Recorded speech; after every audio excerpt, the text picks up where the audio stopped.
recognize Public Works Week and to make that presentation and to tell us the great things that our department do is Justin Holland. So, Justin, you have the floor. Thank you, Mr. Vice Chairman, members of the council, audience.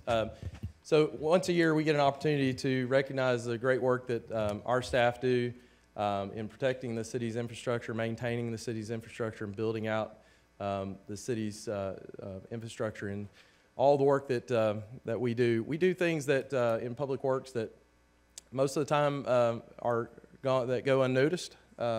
Most people don't know that we weren't there unless we didn't come to pick up your garbage or recycling, or if something happens. But there are so many good things that our staff do that it takes teams of individuals out maintaining streets and all of the things that make up a quality city to help people live the lives that they want to live in our community. And Chattanooga is thriving in economic development. Public Works plays a part in that.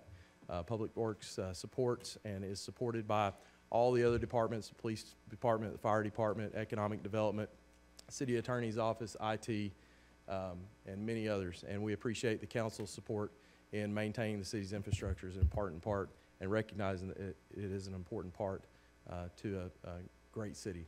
So I have a proclamation that I would like to read, and then I want to tell you about a couple of events that are happening this week. Public works services provided in our community are an integral part of our citizens' everyday lives, and the health, safety, and comfort of this community greatly depends on these facilities and services. And the quality and effectiveness of these facilities, as well as their planning, design, and construction, is vitally dependent upon the efforts and skill of public works officials and the efficiency of the qualified and dedicated personnel whose staff public works departments is materially influenced by the people's attitude and understanding of the importance of the work they perform. Now, therefore, I, Andy Burke, Mayor of the City of Chattanooga, do hereby proclaim the week of May 20th through May 26th, 2018 as National Public Works Week, the power of public works, as this year's theme. So thank you, City Councilmen and Councilwomen, for your support. We have several events that have happened this week already. Yesterday, several of our folks participated in a stream cleanup. Today, they supported Bethel Bible Village in an outreach in our community to help that facility. Tomorrow at 9 o'clock, I invite you to come down and see all the work that our equipment operators do. They will compete in timed trials in skid steer, backhoe, front loader, garbage truck, knuckle boom truck. So these are some really skilled folks that touch your houses and the houses of your constituents every day. So we would appreciate your support, or just to thank your garbage man or the next guy you see, and know how much work they do for you and your constituents. We'd also like to invite you on Friday. We have an annual picnic that we support at the First Tennessee Pavilion. And on Thursday, we'll be presenting awards to some very worthy recipients in our department, and recognizing other projects in the city. So, Mr. Chairman, thank you for the opportunity to present to you Public Works Week, and thank you for the opportunity to host these events for our employees and for the volunteers in our community. Yeah, Justin, before you go, and I guess it's safe to say this council really appreciate the work of Public Works and all the many men and women who serves, who keep our city clean and keep us safe and handle our roads. And you know, it's my personal experience that whenever I call for services, y'all are right there. And the only reason why I'm calling is because constituents are calling me. So it's greatly appreciated. The week is well deserved, and looking forward to the picnic, because y'all really have some good food. All right. We believe in good food. At this point, Councilman Leopard. Thank you, Mr. Vice Chairman. Justin, thank you from the people of District 4.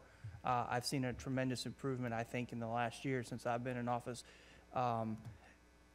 visually looking at what Public Works has done for the district out there in East Brainerd area, from filling of potholes to cutting of grass to the litter, just to the communication link that I have with the department, Public Works. It has been an extreme honor to work alongside of you. I appreciate the men and women who work in Public Works. I often try to stop and say hi to them because I do appreciate the work that they do, because I understand it takes all of us together. And I think y'all are doing a great job, and hope you have a fantastic rest of the week. Thank you. Thank you. Thank you, Mr. Councilman. Vice Chairman. Okay, thank you, Councilman. Okay, at this point, we will go to ordinance on final readings. We have gone over these. Councilwoman Coonrod. Dang, I mean, what I'm starting, I don't get to say nothing this week. What's going on? Am I restricted? I was trying my best, but you almost missed the buzzer. Justin, I wanted to just tailgate with everybody else and say, thank you to Public Works for all the awesome things that you all got going on. The guy that come pick up the trash on my street, he always does an excellent job, and he places my trash can exactly in the spot where it always belongs without throwing it all across the road. We told him where you live. So, on Greenwood, Alpha Greenwood, 907 Mile Street, in fact. But, and I've really enjoyed getting to know you as an individual, and just to dispel all those, rumors that I heard about you. But it's important to me to build those relationships. And, even if you were a cheerleader at UTC, it's okay. But I heard that one time, but I'm not. yeah, but just one request for Friday. Can you get turkey? I'm a turkey eater. I love a turkey burger. I can figure that out. Yes, ma'am. Thank you. We're problem solvers. Thanks. Thank you. Finished, Councilwoman? Okay, thank you. Okay, now we'll go to ordinance on final readings. Planning items 5A, we went over last week. Are there any questions this week? Okay, we've also heard transportation item last week, 5B. Okay, thank you, Councilman. Okay, we go down to resolutions 7A. Believe we've gone through that. District 1, not here. Okay, if you will, Madam Clerk, would you read 7B, please? Oh, I'm sorry. I'm sorry. Okay, would you please read 7B, please? A resolution authorizing the Chattanooga Chief of Police to approve and accept a grant contract with the State of Tennessee Department of Finance and Administration, Office of Criminal Justice Programs for the Victim of Crime Act of 1984 grant for a total amount of $600,000. Councilman Henderson. Thank you, Mr. Chair. I noticed Ms. Huffaker's here. I was wondering if she could come down and just give us a little briefing on it. You might have been planning on doing that anyway. I don't know.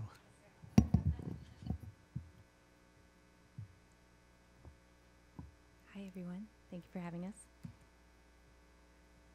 Could you just kind of tell us a little bit about Sure. What this grant will do and how it fits in with a victim of crime? Yes.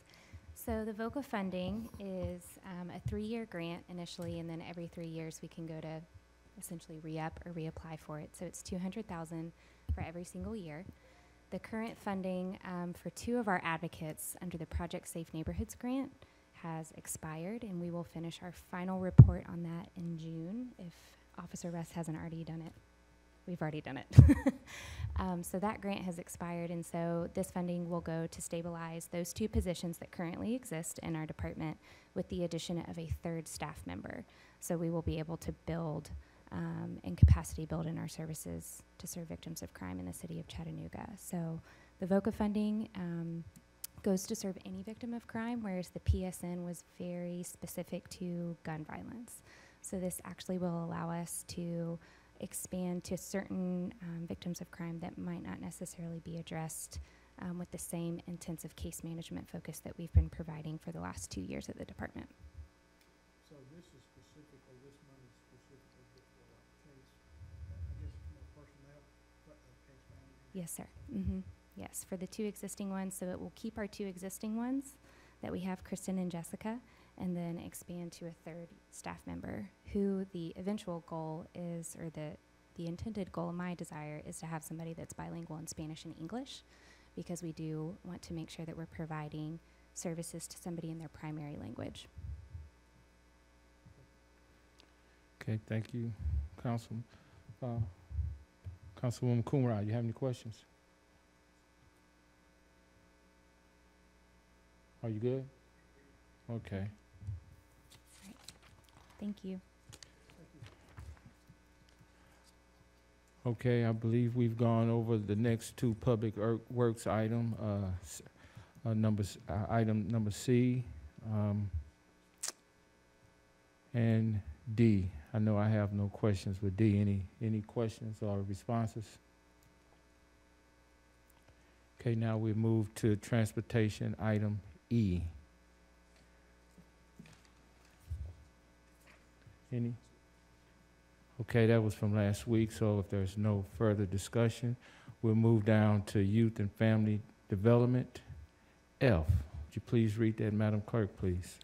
A resolution authorizing the administrator for the Department of Youth and Family Development to accept the bid and contract with Chattanooga Junior Golfers Development Program to manage and operate the Educational and Leadership Enrichment Program for fiscal year 2017 through 2018 in the amount of $40,000.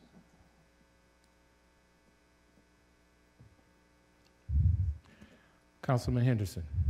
So I'm gonna ask the question, and there's some confusion, I think, about when the contract service is for and with what money it's paid for. You understand the question? I think so. So it is with the money that's currently in our budget for this current year, Okay. and it's for the services that they're currently providing, yes. And up through the summer. Okay, so I'm gonna skip down to the last one, the basketball, Okay? because they're kind of all related. Yeah. Is the basketball contract for this coming up summer and fall, or are they providing services currently in basketball as well, as of right now? Yes, it's going on as of right now, yes. And they'll continue providing services throughout the summer. Yeah, okay. As I guess the football club foundation, well, I wouldn't assume that would happen until the fall. The Yes. football? Yes, now we're looking at going into the fall, and for next year's budget, that they've wrote their own BFOs, so it will no longer come out of the YFD budget, and they'll kind of live on their own with their BFO process. Yeah, well, I think I saw all of these Correct. in their own BFO as for next year, I guess, for 2019. That's correct. Yeah. Yeah, that's correct. As of right now, they're all coming out of just YFD. Where will that money be housed that's coming out of, is it in just general services, that money for next year, just be in general services? Okay. Will y'all still handle the contracts? No, they will no longer be lived in with YFD. There will be as, I'll say, go ahead. You know Yes, what? sir, that'll be Hold an on one second, agency, just so, yes. because we kind of got ahead of ourselves. Just as a matter of record, before you answer that, please, Madam Clerk, would you read G, please? A resolution authorizing the administrator for the Department of Youth and Family Development to accept the bid and contract with Chattanooga Football Club Foundation to manage and operate the Educational and Leadership Enrichment Program for fiscal year 2017 through 2018 in the amount of $23,000. And for the sake of catching up, would you please read H? A resolution authorizing the administrator for the Department of Youth and Family Development to accept the bid and contract with Chattanooga Basketball to manage and operate the Educational and Leadership Enrichment Program for fiscal year 2017 through 2018 in the amount of $100,000. Thank you, Madam Clerk. Now let's All right, proceed with so Councilman Henderson. So next year, who would accept the bid and sign the contract? Yes, sir. That'll be handled like an agency, like any other agency appropriation. So it'll be handled through finance. We will, after the budget is passed, all of our agency appropriations, we send notice to them and send them a contract and handle it that way. And then we will have our regular performance review of those agencies and their work through our new process that we are about to develop, thanks to the great suggestions that we heard today.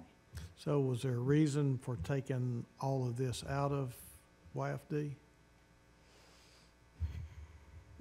A reason for it. Well, we Not made a a per- change, we made a change. What prompted the change? It's really more, if we were awarding it as part of a recommendation from purchasing and legal, that if we were giving money particularly to one partner who can do this work, that we would have to do an RFP, which is what we ended up doing this year. For those services, and every year we would be doing an RFP, and it was just more work to do it that way, and so we opted instead to allow those agencies to apply on their own to provide these services.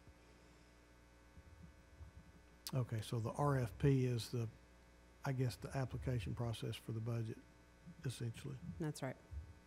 Okay. Councilwoman Coonrod. Thank you, Chair. I have a question about H. In fact, all of them. The process. I know last year that when we first got elected onto the council, there were a lot of concerns in regards to Chattanooga basketball with the contract.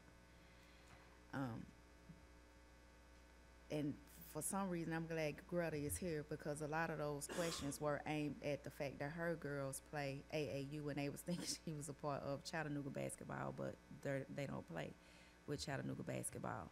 But my question is, did any other organization bid on this contract? We had 2 vendors for this, and an evaluation committee to review those, and just like our usual process, and ranked this bid as the best. Okay. Because we Or have as the like better. other AAU basketball teams that complain about that they're submitting their bids and in order not even getting a notification about when the bid process is starting. So do you know if that's how many people we actually are contacting to send it out, or for them to respond to, or is it just 2 people in a database? Or No, I can get Bonnie to give you that information. I mean, all of our bids are on our website for everyone to see, but I know unless you're looking for it, but you don't go to our website on a daily basis to look to see what bids are available. I understand, but I certainly will ask Bonnie for more detail on that, and we'll get it for you this afternoon. right, because that Chattanooga 2.0 report say we can't read, so a lot of us not going to the website to even try to read to find the bid, and a lot of people rely on mail, physical mail coming to their house to say. I don't know if we still use that outdated process of getting information out, but a lot of people just don't utilize internet or Right. access the web through that way. So Well, I mean, and certainly for most bid RFPs, we have lots of folks, lots of databases of different people who usually apply, or in those businesses or in those types of businesses. I'm not sure in the basketball provision business that we have a large database, but I'll certainly ask. around what Bonnie. time do we put the bid out for this? So just for my purposes, and then I can help spread the word. Do you have a date on when it usually come around? Well, it won't go out next year the way that we have it proposed in the fiscal year 19 budget. The fiscal year 19 budget has this type of service being provided through an agency appropriation in the general government section of the budget book to a particular entity who has requested that funding and has been funded through the agency appropriation. So who is that agency? Is it Chattanooga Basketball? Do you remember? It's Chattanooga Basketball. The same agency? Yes. And the same process was done? No, same process was not done. That was a BFO offer. So the offer of the process that was done for that was that all the Like any other offer that is submitted, it is reviewed by the offer committees and under the Smarter Families, Smarter Students, Stronger Families part of the budgeting for outcomes process, and reviewed and ranked like all the other offers, and had a ranking high enough to make it into the leadership team's review, and the leadership team decided to fund that as part of our budget. Okay, and one last question, because I want to know for my purposes. So with the Chattanooga basketball, and we have 2 different groups that come under the umbrella of Chattanooga basketball. We have the elite, and then we have the girls team. So is it possible that they can just simply apply for the BFO for their own organizations, or do they have to continue to contract under Chattanooga basketball? Because we're giving both, I don't know. each one, so we're giving 100,000 to Chattanooga basketball, and what they're doing is dispersing 50,000 apiece to each elite and the other one. So can they just simply apply, or, I mean, are they missing some things to where they can apply, or? What? Do you know the answer to that? Let me ask some clarification. Are you talking about the 2 that's underneath Chattanooga basketball? Can they apply on their own and for 50,000 each? Is that what you're asking for? Or are you asking for other AAU organizations? Can they apply for the BFO process? So can they apply on their own? Is there something hindering them to prevent them from applying on their own, or they have to go under Chattanooga basketball? Okay, so the 2 that are currently underneath Chattanooga basketball, those are the 2 you're talking about, correct? Yes.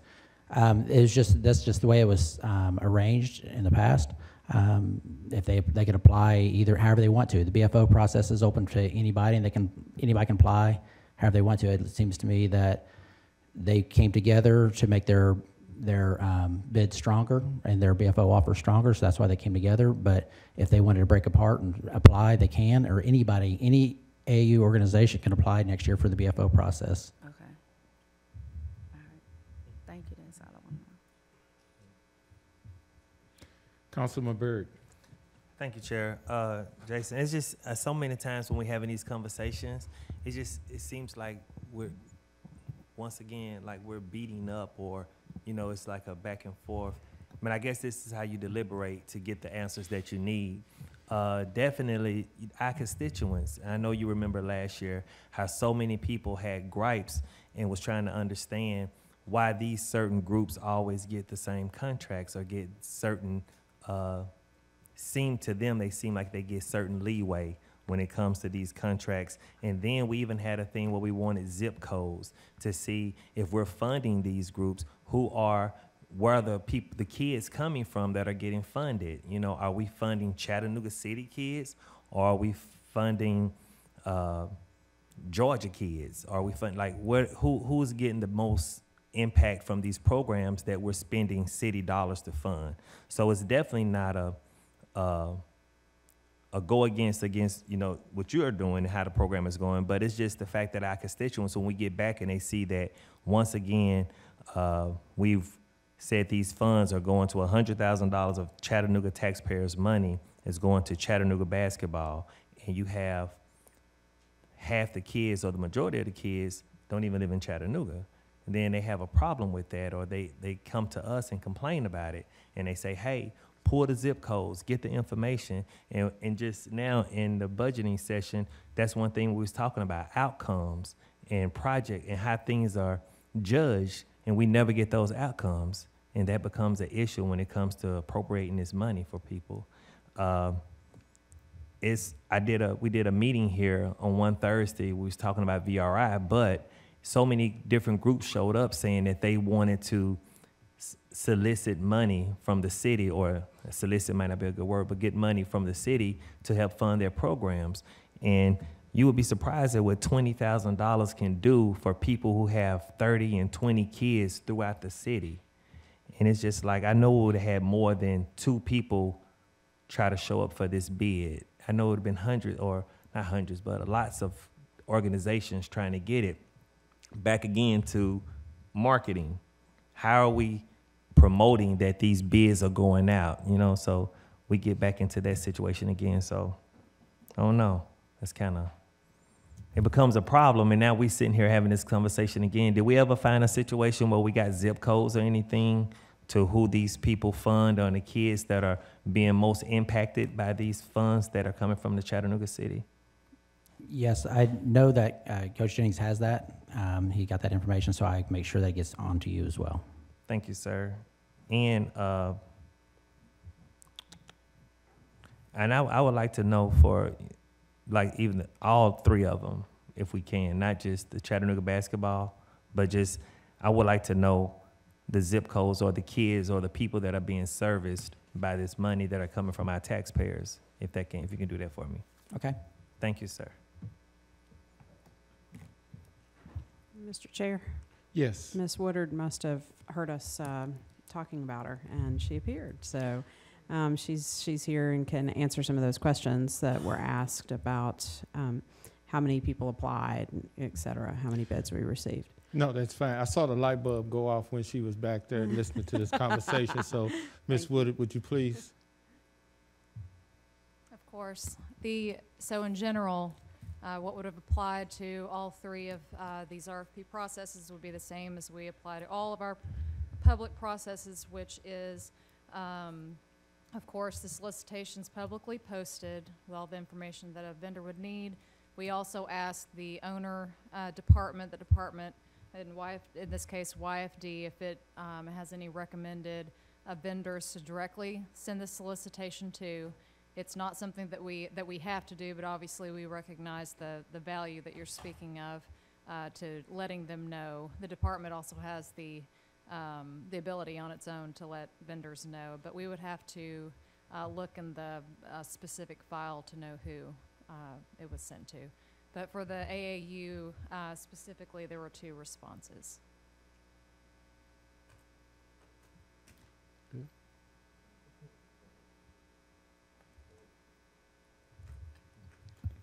Councilwoman Coonrod. Thank you. Ms. Bunny, who was the other organization that applied for the bid?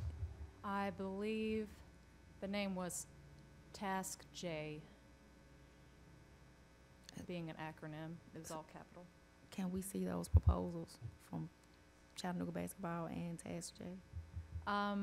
Since we haven't done that before, let me confer with the city attorney's office, since we have an open records issue potentially, but we'll certainly get back with you on that. Okay. And was it done on that point system? Yes. You had okay. Yes. I'd like to see that too. The evaluation criteria. Yes. Sure. Thank you. Of course. Okay. Any other questions? Okay, before we proceed to the IT departmental report, I'd like to acknowledge and welcome Chris Goebel. He is the Senior Director for Public Policy for the Chattanooga Area Chamber. So, Chris, stand up. We want to know who you are. See what you look like. So, welcome to our community. We've had some great conversation. Chris is going to be a great addition to our city in helping us move forward with public policy and connecting to those organizations and political structures that will help us be successful. So once again, welcome, and I'm looking forward to working with you. Okay. Now we'll move into the departmental report. IT?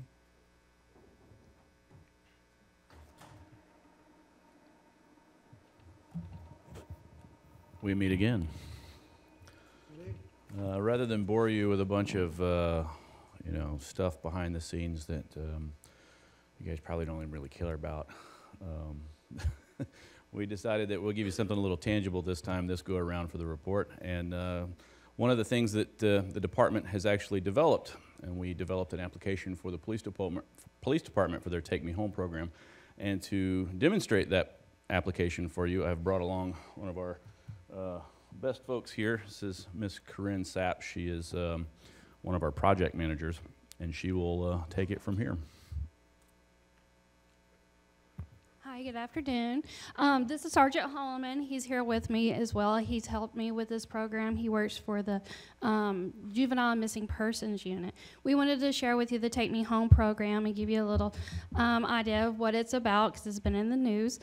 But this program, it was brought by the fire department actually to IT and the police department about a program that could help our community. And this program is designed to help emergency services if they were to get out with an individual that is unable to communicate, or maybe a person that is missing.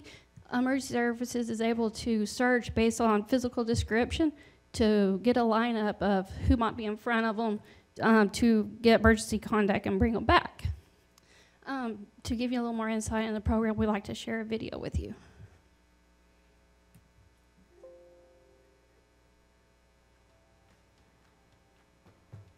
The Chattanooga Police Department is proud to be offering a new program to assist our disabled residents. Sergeant Holloman will explain the Take Me Home program and show you how it works. Police officers may come across a person that is nonverbal, who they look like is in distress.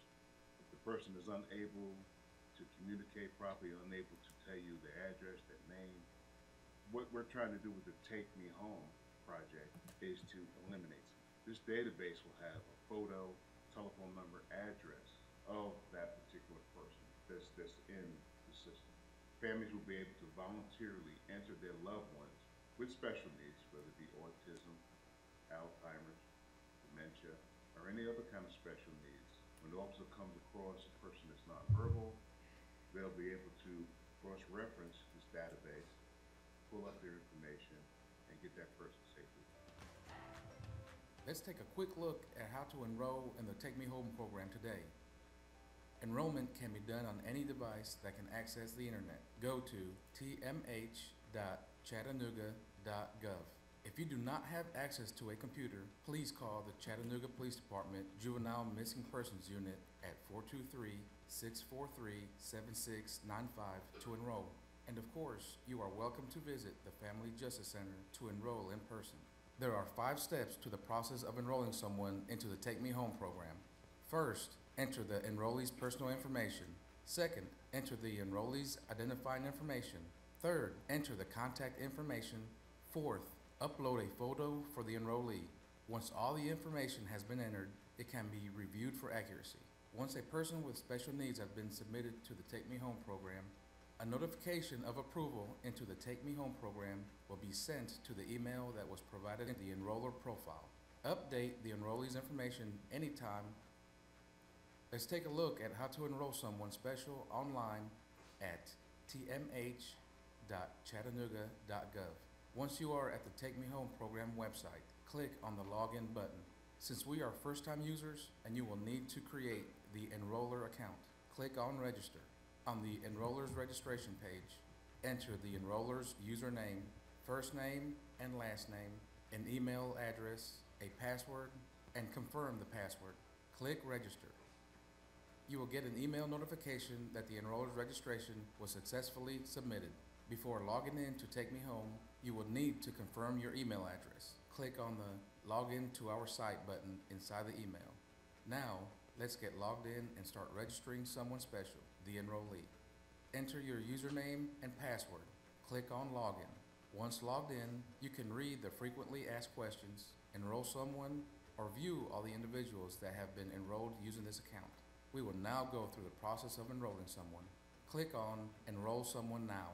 Let's take a closer look at how to enroll an individual with special needs. In step 1, you will enter the enrollee's name, address, closest law enforcement agency. Click Next. In step 2, identify features of the enrollee can be entered, like eye and hair color. Additional information can be added about the enrollee's disability and the best communication method with them. Click Next. In step 3, emergency contact information can be provided so the law enforcement agency can contact the responsible person for the enrollee. Click Next. In step 4, a picture of the enrollee can be added to help identify them. You can always click on the Save Draft anytime during this application process if needed. The 5th and final step is to verify the information that has been entered for the enrollee. Click Previous to go back and change information in any step. Click Submit to submit the enrollee's information to the Chattanooga Police Department's Juvenile and Missing Persons Unit. The enroller will get an email notification that the enrollee has been approved or denied into the program. Click on My Enrollees to see a list of the special needs individual that the enroller has submitted. On each enrollee's card, you can see the status of the submission, edit information, or delete the enrollee. And most important, remember to log out. You would not want anyone getting your enrollee's personal information.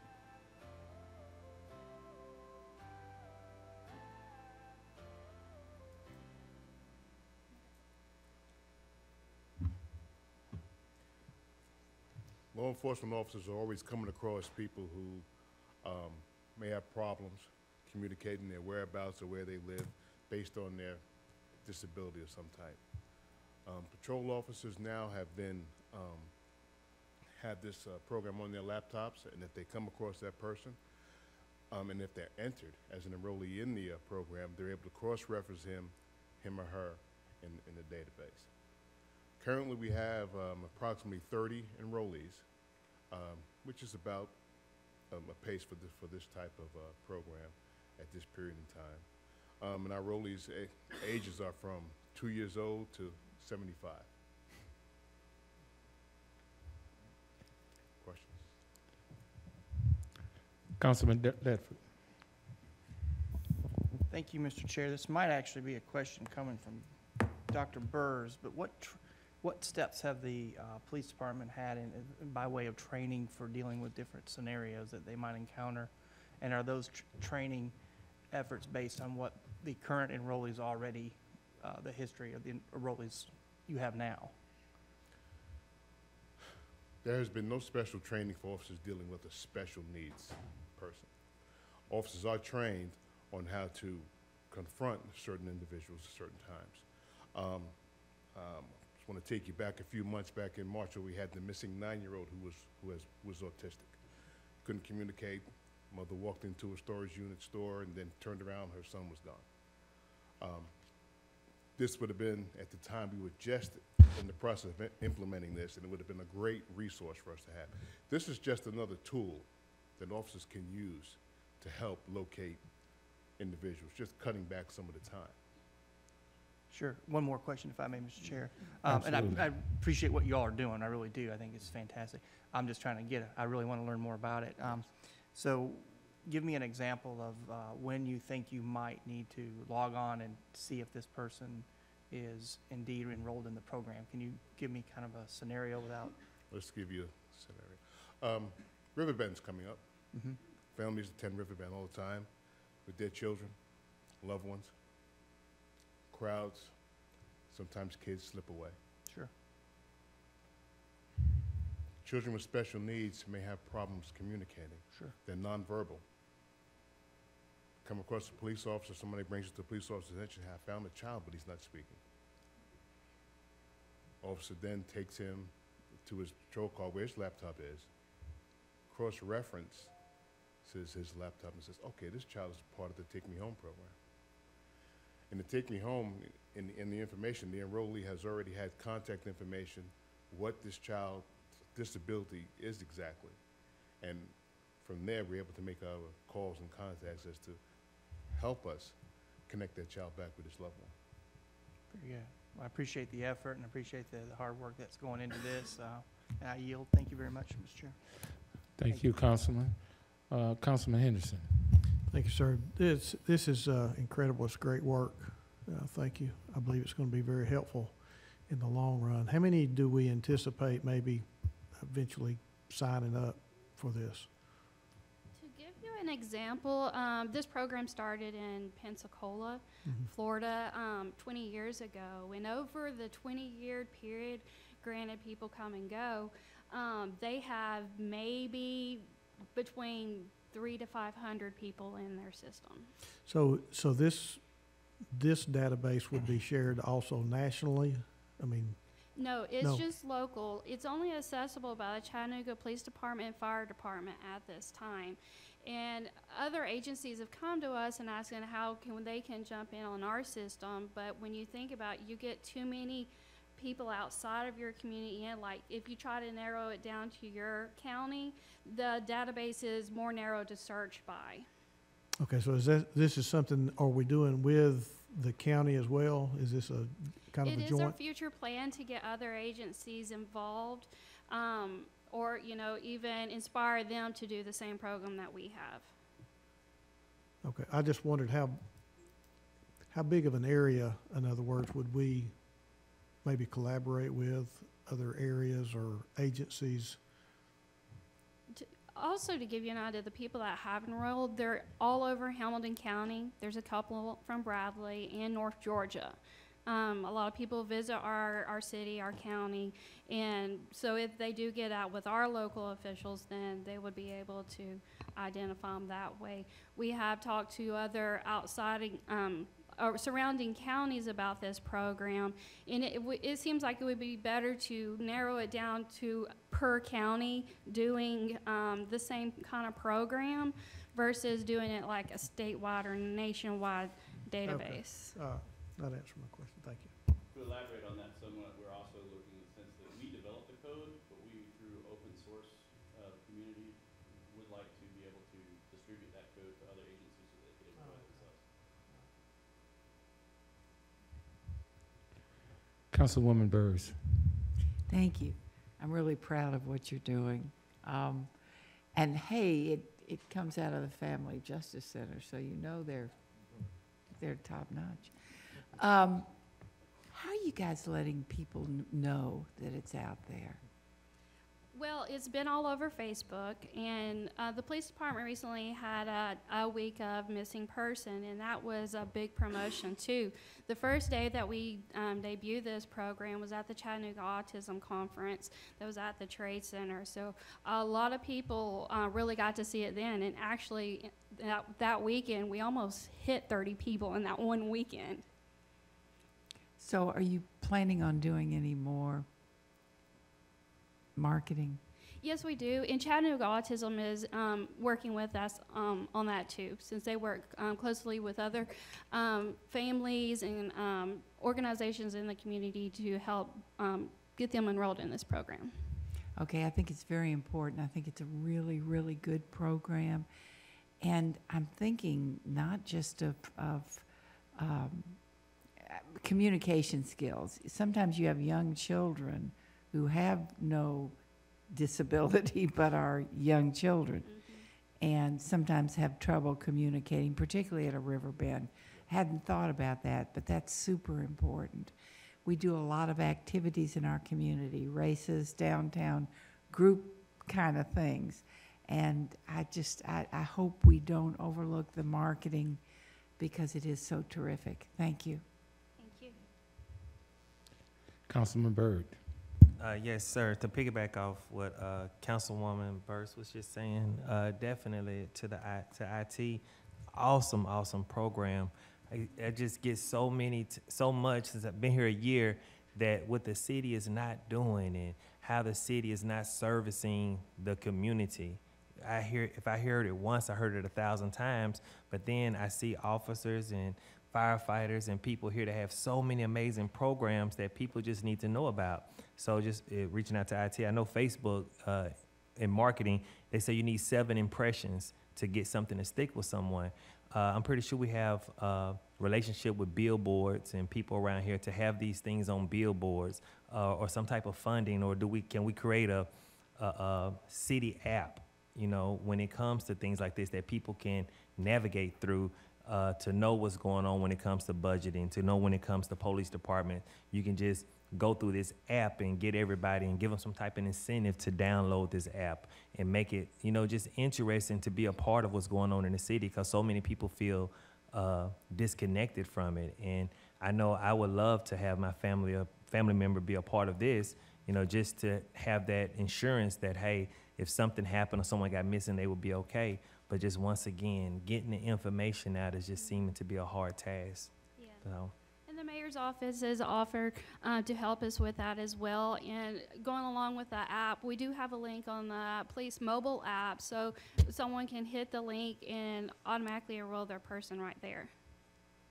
May I say something? The word is slowly but surely getting out. We did a presentation last week at East Brainerd Elementary School. We have another one scheduled in June for senior citizens, assisted living, Morning Point. So the word is slowly but surely getting out. Our goal and our unit was to try to contact the schools right before school's open, so the parents can be aware of it. Just, and like I said, we're using as another tool to also put into in parents' pockets to say, hey, this is what I want to join just in case, you know, my child does go missing. So slowly but surely, we are relying on a lot of community contacts to get the word out. Okay, I have a question. You say, okay, the child or the person is nonverbal. You'll take them to the car and you'll go on your laptop. At that point, do you do like a face match or something? Because if the kid's not saying anything and when the person enrolls, they give almost a detailed description of what the person looks like and a photo of them. So an officer will be like, well, I think he's 5 years old, so I'll put an age range. I think he's about maybe 4 foot tall, and he's got blue eyes and blonde hair. And with that search criteria that he's put in there, it creates a photo lineup of people that match that in the database, and they can go, oh, it's this kid right here. As soon as they click on the picture, it gives all the emergency contact information, our primary and a secondary, to help get this child home.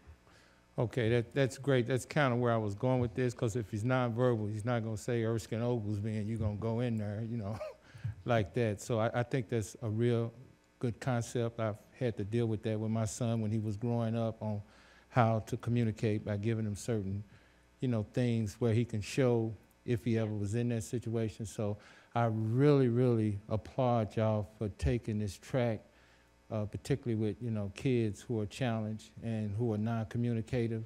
So I think it's something that's going to grow, and I can't compliment you enough on this. And I personally, you know, want to be involved in whatever I can do to get the word out to make sure that all our citizens know about this program. Awesome, thank you. Thank you. Are there any other questions? Okay, at this time, before I adjourn, I need council to report back to the conference room for an attorney-client meeting. So we are now adjourned until 6 o'clock.